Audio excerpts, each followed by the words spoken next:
사사시대를 대표하는 사사 가운데 기드온이 있습니다. 기드온은 삼손과 더불어 사사시대의 대사사로 알려져 있습니다. 그러나 기드온은 처음부터 위대한 사사였던 것은 아닙니다. 기드온은 두려움과 의심이 많았고 하나님을 향한 원망과 불평도 있었습니다. 그리고 자신을 아주 작고 보잘것없는 사람으로 생각을 했습니다. 그런데 놀라운 것은 하나님께서 바로 그런 기드온을 찾아오셔서 사사로 부르셨다는 것입니다. 본문은 하나님께서 기드온을 사사로 부르시는 과정에서 기드온이 받은 은혜가 무엇인지 말씀을 하고 있습니다. 첫째, 기드온이 받은 은혜는 부르심의 은혜입니다. 한번 따라 하시겠습니다. 부르심의 은혜. 12절에 보시면 여호와의 사자가 기드온에게요, 큰 용사여 불렀습니다. 그런데 기드온의 현재의 모습은 큰 용사로 부름받을 인물이 아니었습니다. 11절에 보시면 기드온은 미디안 사람들의 눈을 피하여 포도주 틀에서 밀을 타작하고 있었습니다. 당시 이스라엘은 미디안 사람들의 압제를 받고 있었습니다. 농사를 이스라엘 백성들이 지으면 미디안 사람들이 쳐들어와서 곡식과 가축을 빼앗아 갔습니다. 기드온도 미디안 사람들에게 곡식을 뺏길까 봐 숨어서 밀을 타작하고 있었습니다. 그런 기드온에게 하나님께서 찾아오셔서 큰 용사여라고 부르셨던 것입니다. 솔직히 기드온의 현재의 모습은 큰 용사와 거리가 멉니다.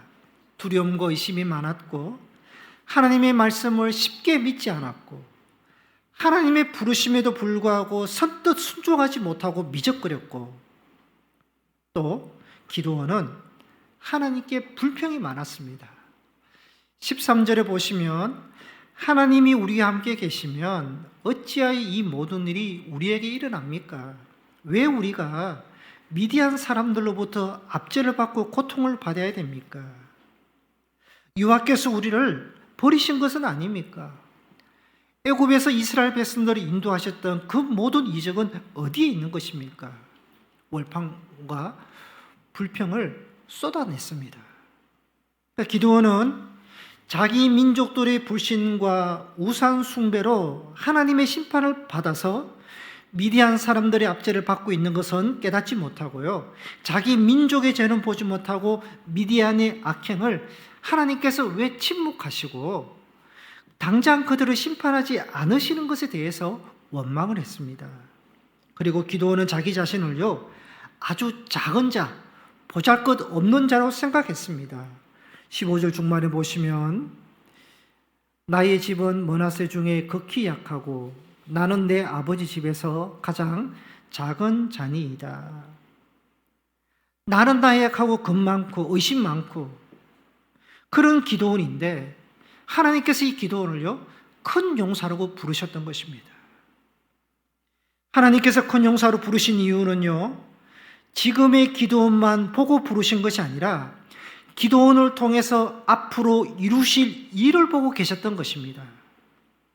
하나님은 기드온을 미디안과의 전쟁에서 사용하실 큰 용사로 보셨고 미디안의 압제 가운데 고통받고 있는 이스라엘 백성들을 구원할 사사로 보셨던 것입니다. 하나님은 기드온을 현재의 모습만 보고 부르신 것이 아니라 하나님이 함께 하셔서 이루실 구원과 큰 일을 보고 부르신 것입니다. 그래서 이것이 부르심의 은혜가 되는 것입니다. 벨기에 화가 르네 마그리트의 작품 가운데 천리안이라는 그림이 있습니다. 천리안, 천리 밖을 보는 눈, 사물을 꿰뚫어 보는 힘을 말합니다. 한 남자가 새를 그리고 있습니다. 그런데 이 남자의 시선은 새가 아닌 알을 보고 있습니다. 남자는 지금 눈앞에 있는 알을 보면서 앞으로 그 알에서 태어날 새를 그리고 있는 그림입니다. 알에는 날개도 없습니다. 하늘을 날지 못하고 아름다운 새의 모습도 아래는 없습니다. 그러나 남자는 알 속에 있는 생명을 바라봅니다. 훗날 하늘을 날아다닐 새를 바라보면서 그림을 그리는 그림입니다. 하나님께서는요, 지금 숨어있는 겁많은 기도원에게 큰 용사여 여호와께서 너와 함께 계시도다 부르셨습니다. 기도원의 지금의 모습은 믿음이 약합니다. 두려움과 의심이 있습니다. 불신이 가득한 알과 같은 사람입니다. 그런데 하나님께서는 이 기도원을 통해서 미디안의 압제에서 이스라엘을 구원하신 큰 용사로 부르셨고 큰 사사로 보셨던 것입니다. 기도원이 받은 부르심의 은혜입니다. 성도 여러분, 이것은 동일하게 우리에게도 주시는 은혜입니다. 하나님께서 우리의 현재만 보고 판단하시는 분이 아니라는 것입니다. 하나님은 우리가 지금 어떤 모습인가 그것만 보시는 것이 아니라 우리 안에서 이루어 가실 미래를 보고 계신다는 것입니다. 하나님은 우리의 연약함을 보시면서도 그 연약함에 우리를 가두지 않으십니다. 하나님은 우리의 부족함을 보시면서도 그 부족함으로 우리의 인생을 결론 내리지 않고 끝내지 않으십니다. 하나님이 함께 하시면 어떻게 변화될 것인지, 하나님께서 사용하시면 어떻게 쓰임받게 될 것인지, 하나님께서 은혜를 베풀어 주시면 어떤 사람이 될 것인지 미래를 보고 계신다는 것입니다. 하나님은 기드온에게 큰 용사여 여호와께서 너와 함께 계시도다. 기드온이 큰 용사가 된 것은요, 그가 강하고 믿음이 좋아서가 아닙니다. 하나님께서 함께 하시기 때문에 그렇게 부르신 것입니다. 여러분, 하나님이 함께 하시면 작은 사람도 큰 일을 감당할 수 있다는 것을 말씀하고 있고요, 하나님이 함께 하시면 약한 사람도 강하게 쓰임받을 수 있고, 하나님이 함께 하시면 아무것도 할 수 없다고 생각하는 사람도 하나님의 일을 감당할 수 있다는 것을 우리에게 말씀하고 있는 것입니다. 부르심의 은혜입니다. 예수님이 제자들을 부르셨습니다. 그 제자들 한 사람 한 사람은 세상에서 대단한 사람 아니었습니다. 어부도 있었고 세리도 있었고 성격도 강했고요, 욕심 때문에 서로 다투기도 합니다. 그들은요, 예수님께서 그렇게 수많은 말씀을 하셔도 이해하지 못할 때가 많았고요, 3년 동안 예수님과 함께 다니면서도 자기 생각과 자기 욕심을 내려놓지 않습니다. 결국 예수님이 잡혔을 때 모두 도망갔던 약한 제자들이었습니다. 그런데 예수님은요, 이런 사람들을 제자로 부르셨습니다. 그 이유는 제자의 현재만 모습을 보신 것이 아니라 그들의 미래를 보신 것입니다. 나중에 부활하신 예수님을 보고 그 부활의 예수님을 증거하고 성령님을 받고 복음을 전하고 교회를 세우고 수많은 영혼을 주님께로 인도할 큰 제자로 보셨던 것입니다. 예수님은 연약한 제자들을 보시면서 이미 그들을 통해 이루실 하나님의 큰 그림을 그리고 계셨던 것입니다. 성도 여러분, 우리도 하나님의 부르심을 받은 자들입니다. 예수 그리스도를 구주로 믿는 우리를 하나님께서는 구원으로 불러주셨고요, 하나님의 자녀로 불러주셨습니다. 여러분, 이 부르심에 대한 분명한 고백이 우리에게 있어야 됩니다. 하나님은 우리를, 나를 구원으로 하나님의 자녀로 불러주셨다. 이 부르심의 은혜를 내가 받았다는 것에 대한 고백이 있어야 됩니다. 그런데 여러분, 구원의 부르심은 끝난 것이 아닙니다. 구원이 끝이 아닙니다. 하나님께서는 우리를 구원하신 후에도 지금도 우리를 부르십니다. 복음을 위한 일꾼으로 부르시고 영혼 구원을 위해서 부르시고요, 주님의 몸된 교회를 세우는 직분자로 부르시고 누군가를 숨기도록 우리를 부르신다는 것입니다. 그러면 우리는 구원으로 부르심을 받았을 뿐만 아니라 삶에서도 하나님의 부르심을 받은 자라는 것을 기억하셔야 됩니다. 삶에서도 부르심의 은혜가 우리 모두에게 있다는 것을 우리는 고백하셔야 됩니다. 우리 교회는 새성전 건축을 하고 있습니다. 제가 목사님들에게 우리 교회가 건축을 하고 있다 그렇게 말을 하면 목사님들이 제게 두 가지를 말씀합니다. 첫째는 이 어려운 때에 교회를 건축한다. 하나님의 은혜다. 하나님의 복이다. 그렇게 말씀하시고, 또 하나는 모든 목사님들이 교회를 다 건축하는 것은 아닙니다. 그래도 목사님은 목회하시면서 모든 목회자에게 주어지지 않은 교회를 건축하는 복을 받았다고. 그렇게 믿음이 좋은 다윗 왕도 그렇게 짓고 싶었던 성전을 짓지 못하는데 목사님은 교회를 건축하지 않느냐고, 복이라고 그렇게 저한테 격려를 하십니다. 그러면 제가 맞다고, 제 목회에 이렇게 하나님의 성전, 교회를 건축하는 복을 제가 받았다고 저도 그렇게 말을 합니다. 여러분, 새 성전을 건축하는 복은 분명 저에게도 복이지만 우리 교회 교인들에게도 복이 되는 줄 믿습니다. 다음 세대, 지금 초등학교 다음 세대는 모르겠습니다만은 적어도 30대 이상 성도님들에게는요, 하나님께서 우리 생에 허락하신 마지막 새 성전 건축이지 않겠습니까? 얼마나 큰 복입니까? 성전 건축의 역사의 현장에 우리가 있는 것입니다. 복으로 고백하셔야 됩니다. 여러분, 이 새 성전 건축을요, 부르심의 관점에서 보면 하나님은 새 성전 건축으로 불러주신 것입니다. 부르심의 은혜입니다. 우리가 매일 밤 9시 다니엘 기도를 하고 있습니다. 그 기도 내용을 보시면요, 첫 번째 교회를 위한 10가지 기도 제목 중에 9번째가 새 성전 비전을 위한 기도입니다. 새 성전의 비전이 이루어지게 하소서. 다음 세대가 믿음으로 세워지는 교회가 되게 하시고, 지역의 많은 영혼이 구원받는 교회 되게 하시고, 이웃들이 언제든 편히 찾아올 수 있는 문턱이 낮은 교회 되게 하시고, 예배가 온전히 회복되고 부흥과 성장이 이어지게 하소서. 그 기도 내용이 있고요. 두 번째 뒷면의 맨 마지막에 지역을 위한 기도 제목 중에 맨 마지막에 이 기도 내용이 있습니다. 새 성전이 인생의 참 방향을 제시하는 세상의 등대되게 하시고 영혼을 살리는 구원의 방주로 쓰임받게 하소서. 이것이요, 하나님께서 우리 새 성전 건축을 향한 큰 그림입니다. 큰 그림. 교회가 지금의 모습에도 이런 교회가 되어야 되겠지만 하나님께서 우리 새 성전을 허락하시고 새 성전 건축으로 부르시면서 이런 큰 그림을 그리고 계신다는 것입니다. 이런 교회가 되도록, 하나님의 큰 계획이 이루어지는 교회가 되도록 우리가 기도하셔야 되고요. 이것이 우리 교회를 향한 새 성전 건축을 향한 부르심의 은혜라는 것을 우리가 고백하셔야 됩니다. 성도 여러분, 하나님의 큰 그림을 우리가 보아야 됩니다. 우리 교회를 향한 하나님의 큰 그림을 우리도 함께 보아야 되는 것입니다.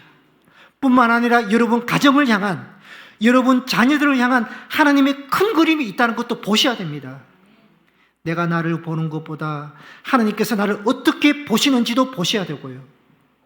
내가 나의 현재만 바라보지 않고 하나님께서 나를 통해 이루실 일, 그 미래의 모습도 함께 그려 나가셔야 되는 것입니다.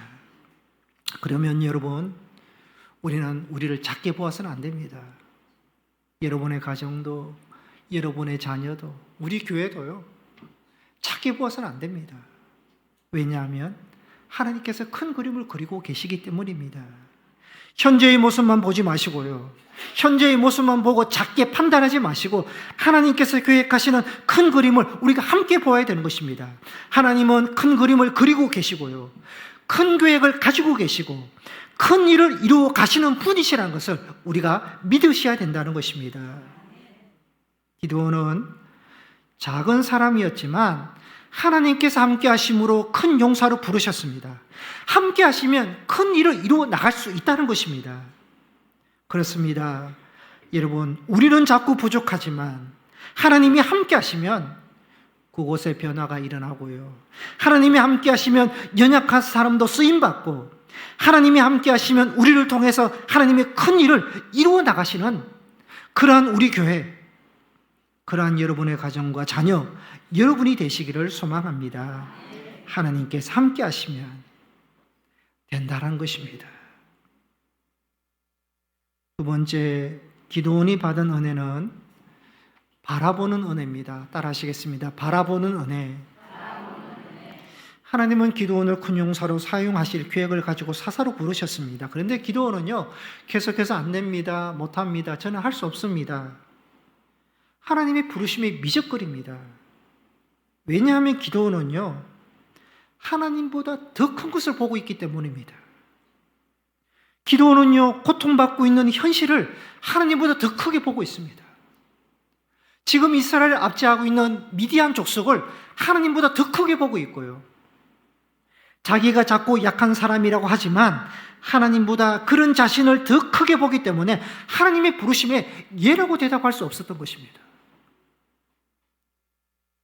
그런데 하나님께서는 기도원에게 반복해서 내가 너와 함께 하리라. 12절에도 여호와께서 너와 함께 계시도다. 16절에 내가 반드시 너와 함께 하리라. 그렇게 말씀하십니다. 이 말씀은 무슨 말씀입니까? 너의 약함과 너의 현실만 보지 마라. 강한 미디안 족속만 보지 말고 함께 하신다는 그 하나님을 바라보라는 것입니다. 그 바라보는 은혜입니다. 여러분, 바라보는 것이 얼마나 중요합니까? 무엇을 바라보냐에 따라서요, 생각이 달라집니다. 마음이 달라집니다. 바라보는 것에 따라서 행동이 달라집니다. 어떤 사장이 직원들에게 흰 종이 한 장을 보여주었습니다.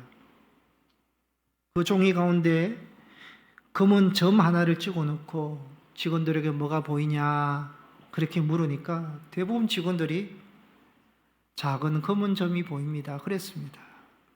사장이 한마디 합니다. 여러분은 왜 흰 종이는 보지 않고 작은 검은 점만 보느냐, 그렇게 한마디 했습니다. 하나의 예화이지만 중요한 교훈을 줍니다. 무엇을 바라보느냐가 중요하다는 것입니다. 여러분, 그 넓은 흰 종이만 보는 사람이 있고, 아니면 그 넓은 흰 종이 중에도 작은 검은 점만 보는 사람이 있습니다. 문제만 바라볼 수 있는 사람이 있고요, 그 문제보다 더 크신 하나님을 바라보는 사람이 있고, 현실만 바라보는 사람이 있고, 그 현실을 다스리시는 하나님을 바라보는 사람도 있는 것입니다. 여러분, 우리의 모든 상황에서 하나님을 바라보는 것이 믿음입니다. 하나님을 바라본다는 것은요, 내 상황에서 하나님을 믿고 의지하는 것, 그리고 그 하나님의 말씀을 붙드는 것입니다. 그렇게 하나님을 바라보면요, 나는 할 수 없습니다. 그러나 하나님은 하실 수 있습니다. 나는 약합니다. 그러나 하나님이 함께 하십니다. 이렇게 하나님을 바라보는 믿음이 우리에게 생기는 것입니다. 하나님을 바라보는 자들에게 바라보는 은혜가 있습니다. 여러분, 바라본다는 것은 두 가지 특징이 있습니다. 바라본다. 첫째, 바라보는 것에 유익과 혜택을 받습니다. 햇빛을 바라보면 햇빛의 혜택을 받습니다. 햇빛을 등지고 땅 속에 어둠 속에 있으면요, 빛이 주는 유혹을 받을 수가 없습니다. 가능성, 할 수 있다. 가능성을 바라보면 가능성, 할 수 있다는 영향을 받습니다. 소망을 바라보면요, 살아갈 힘을 얻습니다. 그런데 여러분, 반대로 부정적인 것만 바라본다고 한번 생각해 보십시오. 미움만 바라보고 비판과 정죄만 바라보면요, 그 부정적인 에너지를 받을 수밖에 없습니다. 사람은요, 자기가 바라보는 것에 영향을 받습니다. 문제만 바라보면요, 문제에 눌려버립니다. 실패만 바라보는 사람은 다시 일어날 힘을 잃어버립니다. 물질만 바라보는 사람은요, 물질의 지배를 받습니다. 바라보는 것에 혜택을 받고 영향을 받기 때문입니다. 그러나 하나님을 바라보는 사람은요, 하나님께서 주시는 영향을 받습니다. 그래서 구원과 소망을 받고 회복이 있고 기쁨이 있고 평안이 있는 것입니다. 하나님을 바라보면 하나님의 그 속성의 영향을 우리가 혜택을 받는 것입니다. 두 번째로 바라보는 두 번째 특징은요, 바라보면 다른 것은 밀려납니다. 빛을 바라보면 어두움은 점점 밀려갑니다. 여러분, 하나님을 바라보면 하나님의 속성과 다른 것들은 우리 안에서 점점 밀려납니다. 하나님을 바라보면요, 미움도, 두려움도, 염려도, 시기도, 원망도, 불평도, 세상 것들이 밀려납니다. 그러나 악을 바라보는 사람은 선이 밀려납니다. 미움만을 바라보면요, 좋은 감정이 밀려갑니다. 세상을 바라보면요, 하나님이 밀려나는 것입니다. 무엇을 바라보느냐가 중요하다는 것입니다. 출애굽한 이스라엘 백성들이 광야 40년을 지나서 하나님의 은혜로 약속의 땅 가나안에 들어갔습니다. 그 땅을 정복하고 지파별로 땅을 분배받았습니다. 그런데 문제는요, 그 땅을 주시고 모든 복을 주신 그 하나님을 바라보지 않고요, 땅을 바라보는 겁니다. 그 땅의 열매와 소산을 바라보고 가나안 족속의 섬기는 우상을 바라보는 것입니다. 복을 주신 하나님보다 복 자체를 바라보니까 결국 하나님이 밀려나면서요, 그들은 여호와의 목전에 악을 행하는 사람이 되었던 것입니다. 이렇게 예를 들어볼 수 있겠습니다. 두 사람의 아주 귀한 선물을 주었습니다. 그런데 한 사람은요, 선물을 받자 너무 귀하니까, 좋으니까 선물만 보는 겁니다. 선물 너무 귀하다고, 좋다고. 근데 한 사람은요, 선물을 잠시 보다가 선물을 준 사람을 보는 겁니다. 이렇게 귀한 선물을 주냐고, 너무 감사하다고. 여러분, 두 사람 중에 어느 모습이 그래도 더 좋습니까? 후자이지 않습니까? 마찬가지입니다. 우리는 하나님으로부터 많은 은혜와 선물을 받았습니다. 구원도 받고 믿음도 은혜도 축복도 받고 가정도 자녀도 건강도 물질도 우리의 삶에 필요한 모든 것을 주님으로부터 선물을 받았습니다. 그런데 문제는요, 하나님이 주신 선물을 바라보다가 그 선물을 주신 하나님이 밀려나는 것입니다. 하나님을 잊어버리는 것입니다. 우리는 은혜를 받아도 하나님 바라보고, 좋을 때도 하나님을 바라보고, 힘들 때도 하나님 바라보고, 건강할 때나 아플 때나 풍성할 때나 부족할 때도 하나님을 바라보는 그러한 성도가 되어야 되는 것입니다. 기드온이 미디안을 바라봤을 때는 두려워했습니다. 자신을 바라볼 때는 하나님의 말씀에 대해서 불순종했고요, 환경과 문제를 바라볼 때는 자신감이 없고 절망했습니다. 그러나 기드온이 하나님을 바라보기 시작했을 때는 다시 일어설 수 있었던 것입니다. 성도 여러분, 여러분의 시선을 하나님께로 향하시기를 바랍니다.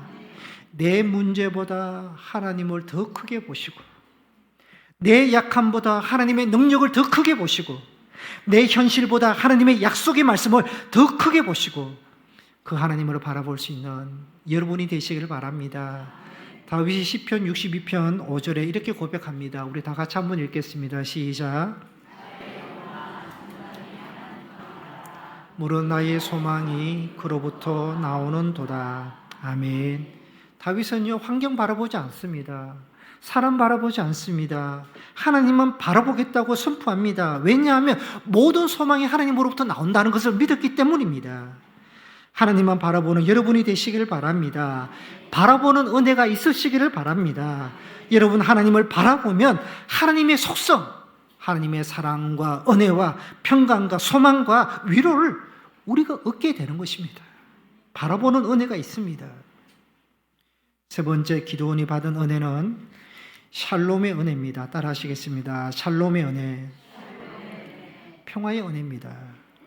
기드온은 하나님의 부르심을 받았지만 쉽게 믿지 못했습니다. 자꾸 표징을 구했습니다.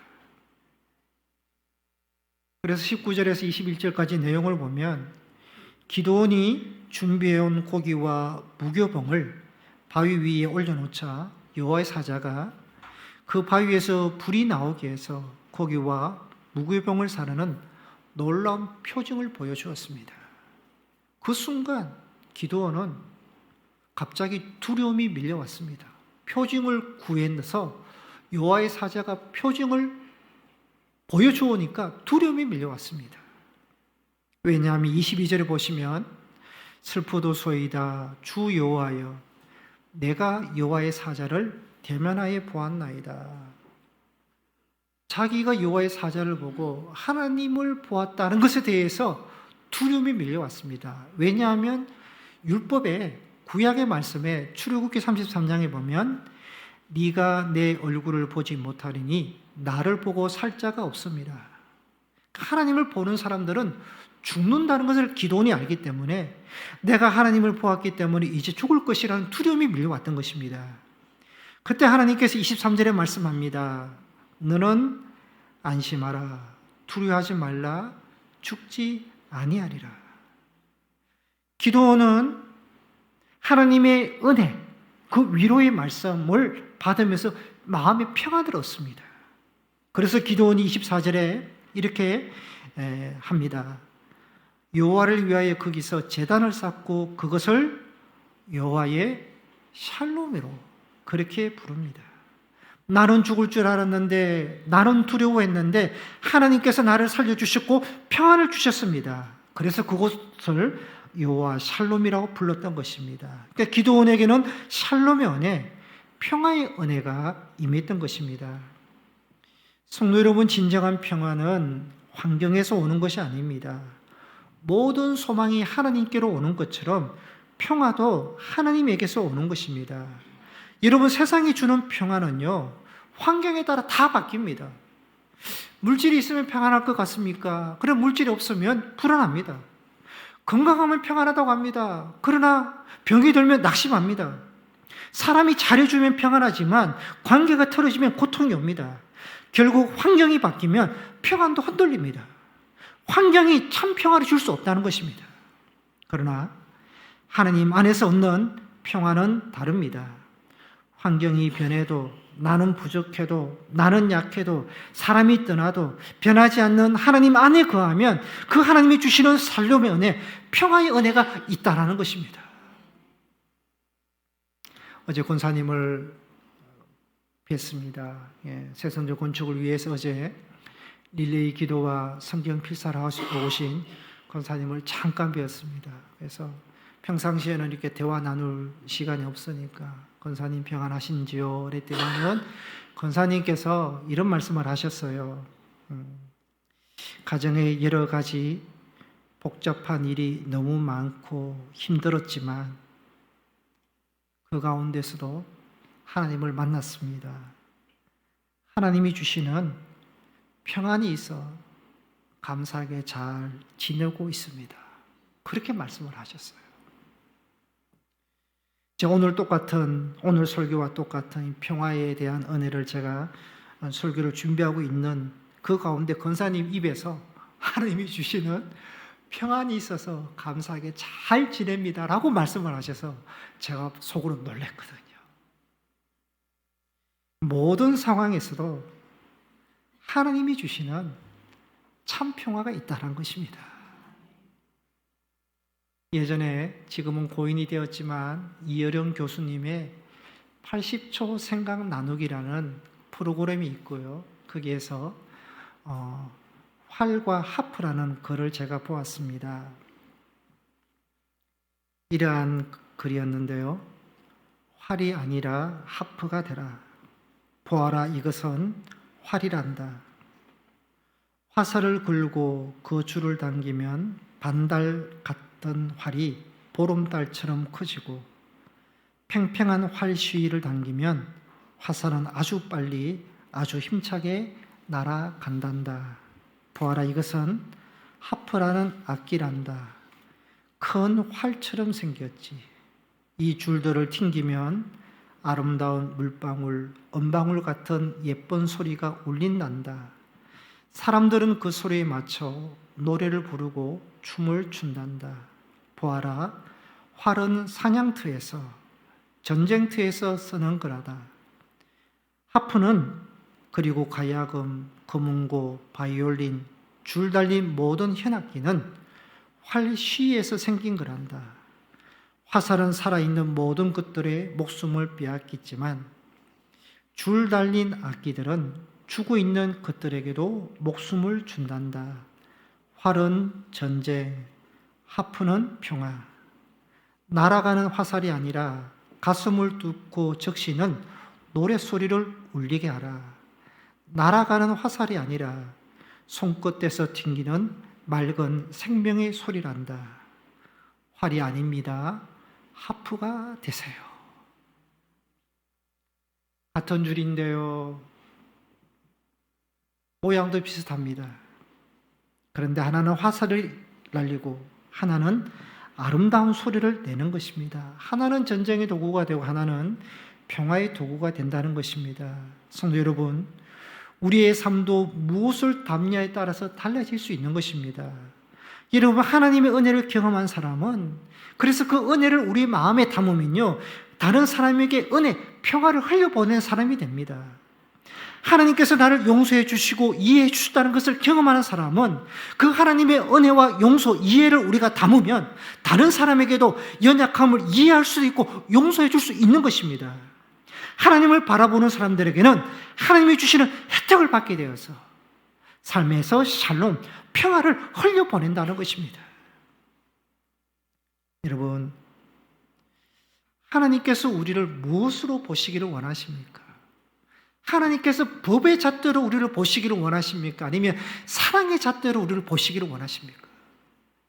법의 잣대로 하나님께서 우리를 보셨다면요, 아무도 하나님의 자녀가 될 수 없고 구원받을 수 있는 사람 아무도 없습니다. 사랑의 잣대로 우리를 보셨기 때문에 예수님을 세상에 보내주셨고 예수님을 십자가에 지게 해주셨고 그 하나님의 사랑으로 우리를 하나님의 자녀로 삼아주셨습니다. 법이 아니라 사랑의 잣대로 보셨다는 것입니다. 꼭 그런 것은 아니지만 대체적으로 할아버지, 할머니와 함께 자란 아이들은 버릇이 없다고 그렇게 옛날부터 말을 합니다. 이 말이 나온 것은요, 할아버지, 할머니가 법이 아니라 사랑으로 키웠기 때문에 그렇다. 사랑의 관계로 손주들을 보는 겁니다. 여러분, 부모는 자녀들을 법으로 대하지 않습니다. 법을 뛰어넘는 사랑의 관계로 양육합니다. 가족의 관계는요, 믿음의 관계가 아니라 사랑의 관계입니다. 육신의 가족이 있는 것처럼 교회 공동체는 영적 가족입니다. 여러분, 교회 공동체 이 영적 교인들의 관계가 어떤 관계가 되어야 되겠습니까? 믿음의 관계를 넘어서 사랑의 관계가 되어야 되겠죠. 가족처럼 예수님께서 제자들을 대하는 것처럼 사랑의 관계가 될 때 거기 이해가 있고 용서가 있고 사랑이 흘러가는 것입니다. 하나님은 우리 교회가 믿음의 관계를 넘어서 사랑의 관계로 나아가기를 원하십니다. 그곳에 평화가 있는 것입니다. 기드온은 하나님의 은혜를 경험한 그곳에 제단을 쌓고 여호와의 샬롬이라 불렀습니다. 여러분, 여러분의 가정도 하나님의 샬롬의 은혜가 있으시길 바랍니다. 우리 교회도 성도님들 간의 사이에도 샬롬의 은혜가 있으시고 여러분의 마음에도 여러분의 삶에도 샬롬의 은혜, 평화의 은혜가 있으시기를 소망합니다. 말씀을 요약하면서 기도원이 받은 세 가지 은혜를 다시 한번 마음에 새겼으면 합니다. 첫 번째 은혜가 부르심의 은혜입니다. 기도원은 하나님께서 부족한 기도원을 보시지 않고 함께 하셔서 미래에 사용하실 큰 영사로 보셨다는 것입니다. 하나님께서 연약한 우리를 하나님의 나라의 복음을 위해서, 교회를 위해서, 가정을 위해서 누군가를 섬기는 일꾼으로 우리를 불러주십니다. 부르심의 은혜입니다. 두 번째로는요, 바라보는 은혜입니다. 기드온은 미디안을 바라보았지만 하나님께서는 나를 바라보라 하셨습니다. 우리도요, 문제보다 환경보다 하나님을 바라보고 자신의 연약함보다 하나님의 능력을 바라볼 때 바라보는 은혜가 우리에게 있는 것입니다. 세 번째로 샬롬, 평화의 은혜입니다. 하나님께서 기드온에게 평화, 샬롬을 주셨습니다. 진정한 평화는 환경에서 소유에서 오는 것이 아니라 하나님 안에 있는 것입니다. 성도 여러분, 이 세 가지 은혜를 마음에 품으시기를 바랍니다. 나를 부르시는 부르심의 은혜, 하나님만을 바라보는 은혜, 하나님 안에서 주시는 샬롬, 평화의 은혜가 여러분의 삶에 가득하시기를 축복합니다. 기도하시겠습니다.